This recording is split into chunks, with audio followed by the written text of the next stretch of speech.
All right, so let's go. If I head on the box and select it and I hit the G button for grab, I can move it around. So if I hit the S button, I can scale it. If I hit the R button, I can rotate it. So it's quite easy, G, R, or S, what I want to do. If I hit the right mouse button, I go back to default because that's rejecting it, the action. And if I hit G again and move around, then I end up here, right mouse button, go back. If I hit G button and move around on this side and I hit left mouse button, then it stays where it is and I can see where I ended up here in this position.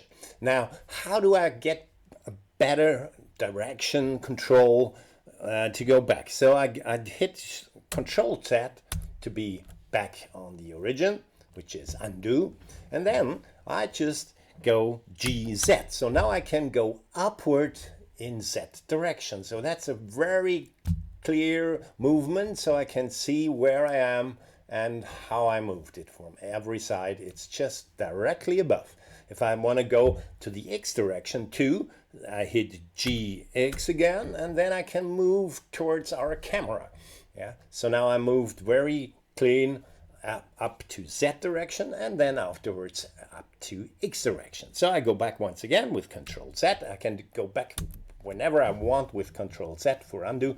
So that's pretty easy here in Blender to be back. Now, then one additional command would be Control D or Shift D, sorry, to copy your cube. So if I do this and I hit GZ again to go up, I have two cubes, and if I rotate this cube now with RZ for Z direction, I can rotate it this way, for example. Then I can hit again to the original cube and Shift D to copy it and GZ again, and I can build a tower with my cubes to be here. So I can just hit Shift D again, and I can go up, or maybe, yeah, GZ, let's say.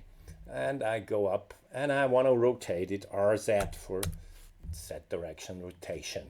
And even if with S, I can even make it a bit smaller just to be sure. And it's slightly above, so I go downward GZ again.